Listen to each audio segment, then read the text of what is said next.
대한민국을 뒤덮던 가장 큰 먹구름이 조금은 걷히는 듯합니다.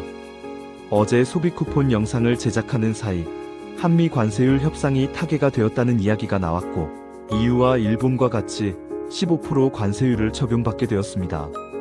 다만 정확한 사항이 나오지 않아 오늘에서야 전달을 하게 되었는데요. 어제 정부에서 발표한 한미 협상 결과를 정리해보면 대략 7가지 품목을 가지고 협상이 진행되었습니다. 근데 해당 협상에서도 지금 트럼프 대통령이 SNS에 공개한 내용과는 다른 부분들도 있는데요. 우리 입장에서는 가장 크게 방어하고자 했던 부분이 농수산물이었는데 이 부분이 아주 첨예하게 다릅니다.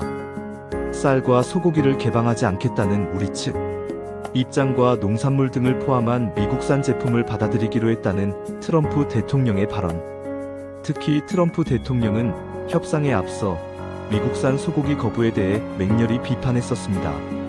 결국 이 부분은 2주 뒤 있을 한미 정상회담 이후에나 정확히 파악될 걸로 보입니다. 뿐만 아니라 3,500억 달러 하나로 약 488조 750억 원에 대한 이익 분배 역시도 우리나라와 미국의 입장 차이가 큰 부분 중 하나입니다. 이익 90%를 보유 및 재투자한다는 우리 입장과 미국민에게 간다는 트럼프 대통령. 이 부분 역시도 지켜봐야 할 부분이 아닐까 싶은데요. 이러한 투자들 때문인지 몰라도 미국 상원 조시 홀리 의원은 트럼프 관세 환급금 법안까지 발의했다고 합니다. 트럼프 대통령은 관세 수입만으로 인당 80만 원을 미국민들에게 나눠줄 수 있다고 하는데요. 우리나라는 고작 15만 원에서 최대 50만 원 소비 쿠폰 주고 재정 적자를 고려하는 것과는 너무나 다른 모습입니다. 이 외에 여러 내용들이 있지만 제가 가장 눈여겨본 협정은 바로 자동차 부문입니다.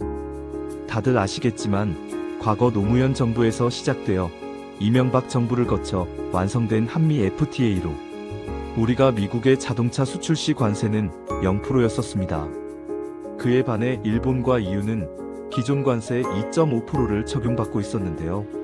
그 덕분에 미국 시장에서 우리가 일본 차의 아성을 넘볼 수 있던 것이 이번 협상으로 깨지고 말았습니다.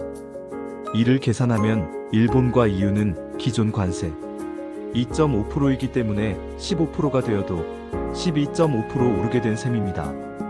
그에 반해 우리는 기존 0%가 15%가 된 셈이라 앞으로 미국 시장에서 가격 선점 우위를 지니는 게 어려워진 셈입니다.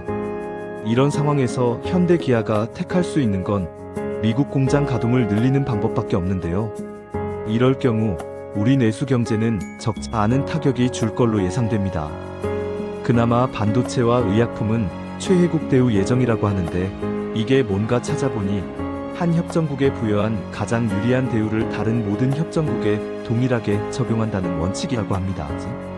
다만 FTA 협정보다는 격이 떨어지는 편인데요. 이와 별개로 과거 최상목 전 부총리의 패키지 딜이 SNS를 타고 급격히 퍼지고 있습니다. 최상목 패키지 딜은 관세 0% 유지 조건이었다고 하는데요.